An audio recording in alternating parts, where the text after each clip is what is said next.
Hey coin collectors, it's Dan the Collecting Man here. Today I want to go through what are the differences between your standard bullion coin, brilliant uncirculated coin versus your proof finished coin, where I've got the same coin but in both conditions. What are the key differences, and is there any value in having the proof one versus the bullion one, or are you wasting your money? And is there any differences between the mints, specifically the Perth Mint and the Royal Australian Mint, when it comes to collecting and value add in having the proof finish? So chuck in the comments below what you think as well, but I'm going to start with probably the more popular bullion coin that we have here in Australia, which is this Kangaroo. So this is the 2024 specific version of the Kangaroo, the bullion version. This is the one that had the very first King Charles effigy on the coin. And as you can see here, this one on the right hand side has definitely got some pretty decent milk spots on it already. So you can see those little white marks around that. But to buy these right now off a bullion dealer as of today, it was around $55, with the silver value around $48. So you're paying a little bit more, roughly around $7 more to have a Kangaroo coin. So these are $1 denomination coins that are government minted versus just your plain silver. So, and then you've got your proof one. So we can have a look at the difference here of the proof. Unfortunately, I only got a 69, not 70 on this one. But this is the difference. You can see the core difference from a quality standpoint. How much better this one looks. You can obviously, they've got the proof section there where they haven't got the lines going all the way to the Kangaroo. The writing pops out a lot clearer on there, and even the details on the Kangaroo you can really see a lot more. But you see the biggest difference on the effigy side, where they've changed it up and made obviously around King Charles or proof, like with him being frosted. So very different to this one here. And here you can see these kind of little radial lines around the rim where they haven't done that there. So key differences with these ones there. You can see from a value add point of view, this cost roughly around $130 at initial purchase, and now on the second hand market ungraded, you're looking from around $90 to $160. So it's kind of lost a little bit of its value. It's not as collectible, and that's one thing with a lot of the proof coins. When it's not part of a series, I find that they don't lose as much value, because it's not something that they come out with every year, a proof Kangaroo. So, but I still think it's pretty cool. I end up getting two. I've sent the second one that I've got off to be graded, so I'm hoping to get a 70 for that one. But for me, it's still something I like to personally collect. The next one is one of my favorites, is these Perth Mint 125 year anniversary. So these ones you can really see the difference. So the bullion version, you're roughly looking at around $57 today. So it's about a $9 markup on the silver value. Mintage of 150,000, where this one with the proof one is only 7,500. So then this costs $140 at retail to get this one. And obviously, like, this one is in perfect condition, an MS or PR 70. So you're not going to get any better than this. So it makes it a lot more collectible. And I haven't seen any of the graded ones really being sold yet, so I'm not sure of its true value in this state.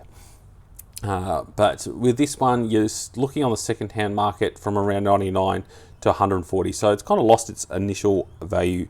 Not as many people looking to collect these ones in the proof finish. For me, I think in the long term, it might be something worth holding. And like I said, I personally like this design here, but you can really see the difference of this one. Even though this is still a bullion coin, the Perth Mint's quality on the bullion coins is still really, really good. So definitely not concerned there, but you can definitely see the difference where they've gone the frosting on the foreground, where this one has the frosting on the actual animal. So a bit of a difference there, but that one you can really see the difference between the two. The next one, we've got the dragon, which is very, very collectible here. So this is obviously the bullion version. So this one is limited to only 300,000. And then I've got a couple here, different ones. So this is the high relief. And then I've also got the coloured version here. So let's start with the coloured one, because I don't have a specific proof one, but at least this one is a proof coloured, so it kind of gives you that similar kind of look. So let's open this one up. Probably the best way to look at it is to look on the obverse here. You can see the difference between the Queen Elizabeth design here. The proof one definitely stands out a lot nicer and a lot clearer. It just makes the Queen actually look good. So where they've got the shiny part of the Queen there, they've got the frosted there, and it just makes the Queen absolutely process out. So this is almost like a reverse proof in that aspect, especially on this side. You can really see that kind of reverse proof look. And here you can see the proof, like the proof finish, I should say. So if this was the non-coloured version, the mintage is around 5,000, and you're looking at around, these were sold for around $130 odd dollars. You're now looking around 110 for a proof version, where the Bullion was sold for $45 at time, and now you're looking at 70. So you're definitely making more money with the Bullion version on these ones, where the proof ones aren't as collectible, it seems, from the Perth Mint. So let's also have a look at this this one here. This is the one I love the most. I think this is pretty cool and unique to have a look at. So this is the high relief, and this one, I think, just from a visual looks point of view, you can really see the difference of the high relief where it's kind of got a domed look, and all the details on the actual coin stand out a lot more. So it's a lot thicker coin, as you can see here. So it's still $1. It's a proof coin, but these are absolutely amazing. They really make the design pop out. So definitely for me, a lot more collectible. Definitely getting the Year of the Dragon is the one you want over that. But these also come in different sizes. So you've got a 2 ounce, a 5 ounce, and a 1 kilo, which I've got all of those, which are pretty cool. So they're your core differences between those ones. And then let's go for a bit of gold as well. So I've got this Year of the Dragon ones here. So there's the Bullion and the proof. I personally like collecting the proofs. So the proofs can be very collectible. So that's why I do get them, because the mintage is quite low. And that's one thing I notice when you get proof coins. If there's not a low mintage, it's nowhere near as collectible. So you can see the core difference. Again, it kind of has that reverse proof look for the Bullion version versus the proof. So the proof only has 2,500. Cost me initially around $490.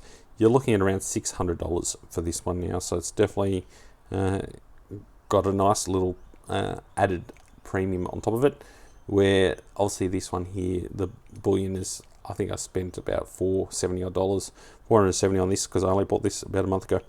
So definitely cool. You can see almost the design is slightly different as well. It's almost like the dragon is fatter on the proof one versus the non-proof. I'm sure it's not, but it has a slightly different look about it.